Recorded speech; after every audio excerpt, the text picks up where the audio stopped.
Oke, hari ini kita akan belajar mengenai jaringan. Apa itu jaringan? Nah, jaringan adalah kumpulan dari beberapa sel yang memiliki struktur dan fungsi yang sama. Nah, kita bisa lihat ini contoh yaitu gambar jaringan epidermis pada Allium cepa. Kita bisa lihat kan ini terdiri dari satu sel epidermis, satu sel epidermis, satu sel epidermis. Nah, ini stomata. Kebetulan terlihat. Jadi ini stomata, seperti itu. Nah, untuk melihat jaringan ini kita harus dibantu oleh mikroskop. Jadi untuk melihat gambar seperti ini, kita harus menggunakan mikroskop. Seperti halnya kita melihat sel-sel pada hewan atau pada tumbuhan. Nah, pada jaringan ini kita akan mempelajari jaringan tumbuhan, hewan, dan manusia. Selanjutnya kita belajar mengenai jaringan tumbuhan dulu. Untuk mempermudah mengingat ada apa saja jaringan pada tumbuhan, maka kita bisa menggunakan lagu berikut. Kita pakai lagu Balonku.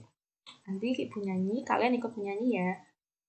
Jaringan ada 2, meristem dan permanen. Permanen ada 4, ayo kita pelajari.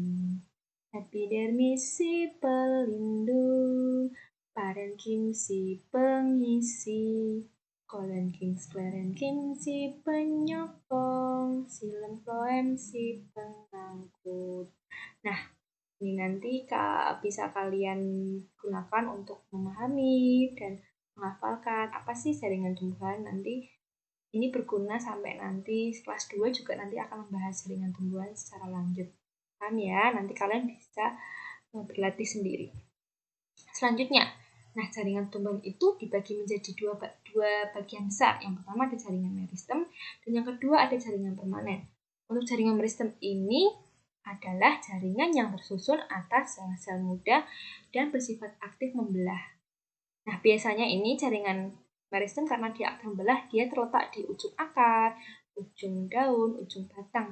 Ini contohnya ada meristem apikal dan meristem lateral di sebelah samping. Nah, nanti untuk dipelajari lebih lanjut nanti di kelas 2, kelas 8. Nah, selanjutnya ada jaringan permanen, yaitu jaringan yang tidak mempunyai aktivitas untuk memperbanyak diri.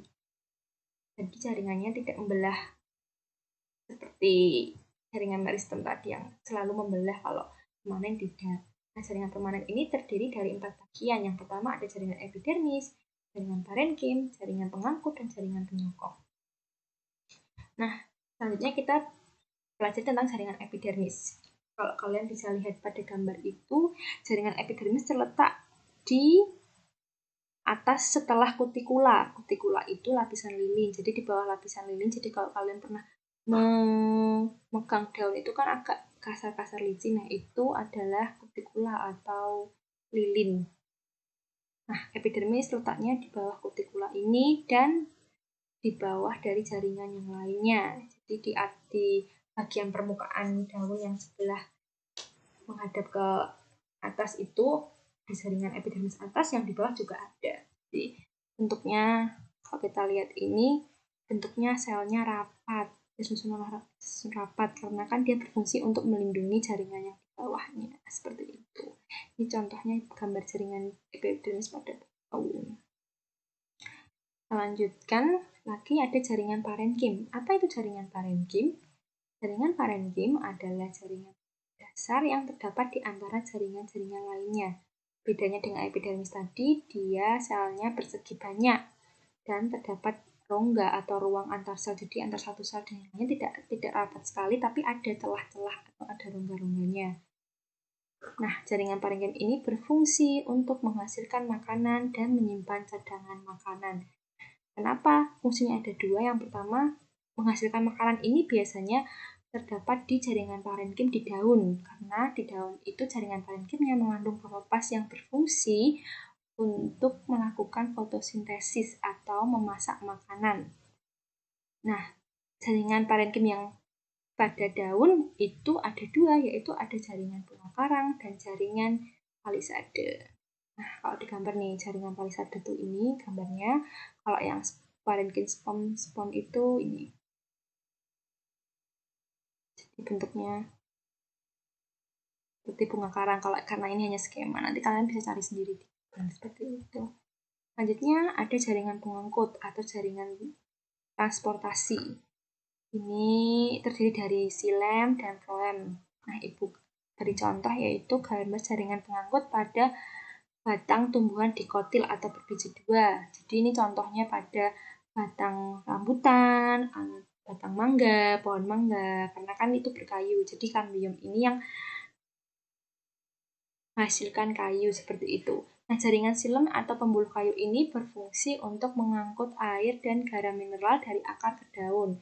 Kalau jaringan floem atau pembuluh tabus itu berfungsi untuk mengangkut hasil fotosintesis dari daun ke seluruh bagian tumbuhan. Jadi mereka memiliki fungsi masing-masing. Selanjutnya ada jaringan penyokong atau penguat. Jadi seperti kalau kita di rumah itu sebagai tiangnya, penyangganya, penyokong seperti itu. Nah, jaringan penyokong yaitu jaringan permanen yang berfungsi sebagai penunjang berdirinya tumbuh-tumbuhan.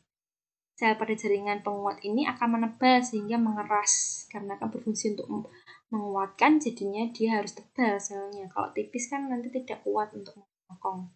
Terdapat dua jaringan, yaitu jaringan pada penyokong yaitu sklerenchyme dan parenchyme. Nah, ini gambarnya nanti kita pelajari lebih lanjut di kelas 2 seperti itu. Nah, jadi jaringan tumbuhan tadi ada jaringan penyokong terdiri dari kolenchyme dan sklerenchyme, lalu ada jaringan pengangkut terdiri dari xilem dan floem, lalu ada jaringan parenchyme yang terdapat di mana saja, tapi yang biasanya kita ketahui di daun itu ada dua, ada jaringan palisade dan jaringan spons, lalu ada jaringan epidermis seperti itu.